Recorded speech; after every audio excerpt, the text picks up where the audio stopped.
কোরআন শরীফ দিয়ে তাবিজ লেখে, সেই তাবিজের আবার কায়দা আছে।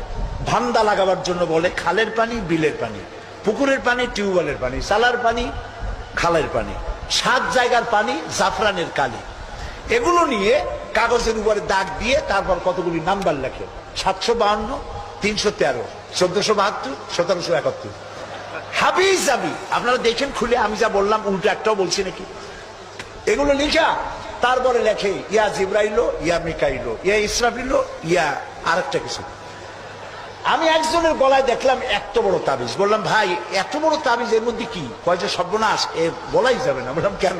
কয় যে আমার ক্ষতি হবে। কিচ্ছু হবে না ভাই, খোলো তো একটু দেখি।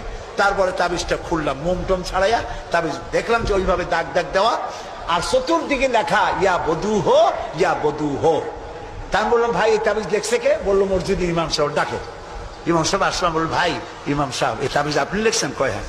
তা আমি বললাম ভাই বধু হো কি? কয় হুজুর আমি নিজেও বুঝি না বধু হো কি।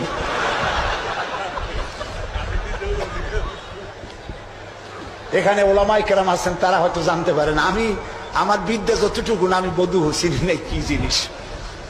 এই সব তাবিজ লিখে লিখে গলায় ঝুলানো হচ্ছে।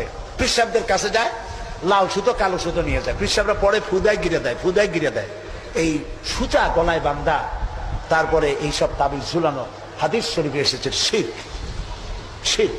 রাসূল এটা করেন নাই, একজন সাহাবী তাবিজের ব্যবসা করেন নাই। ঝাড়ফুঁক করেছেন, ঝাড়ফুঁক করা জায়েজ আছে, রাসূলুল্লাহ করেছেন, সাহাবায়ে কেরাম করেছেন। ঝাড়ফুঁকের জন্য কোরআনের মধ্যে 2টা সূরা শুধু ঝাড়ফুঁকের জন্যই আল্লাহ নাজিল করেছেন, একটা সূরায়ে ফালাক আর একটা সূরায়ে নাস। সুবহানাল্লাহ বলে।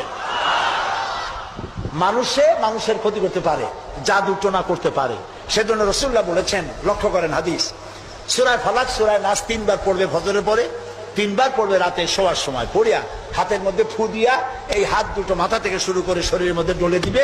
রাসূলুল্লাহ নিজে এটা করতেন। আল্লাহ রাসূল বলেছেন এই আমল যে করবে, দুষ্ট জিন, দুষ্ট শয়তান, দুষ্ট মানুষের অনিষ্টতা থেকে আল্লাহ তাকে হেফাজত করবেন। সুতরাং এই তাবিজের ব্যবসা ছাড়া উচিত এবং সব রকমের শিখ থেকে মুক্ত হওয়া উচিত। তাহলে আল্লাহ তাআলা আমাদের প্রতি রহম করবেন। আল্লাহ তাআলা জিজ্ঞেস করছেন, ছেলে মেয়ে সুস্থতা অসুস্থতা মানুষের কাছে চাও কেন? আলাইসাল্লাহু বিকাফিন আবদাহ। আবার শোনেন, কে বলতেছেন কথা? আলাইসাল্লাহু বিকাফিন আবদাহ। আমি আল্লাহ, আমি কি আমার বান্দার জন্য যথেষ্ট নই? আপনারা বলেন অবশ্যই যথেষ্ট। চিল্লায় বলেন অবশ্যই যথেষ্ট। আল্লাহ তাআলা যদি যথেষ্ট হন, তাহলে আমরা শিরকের কাছে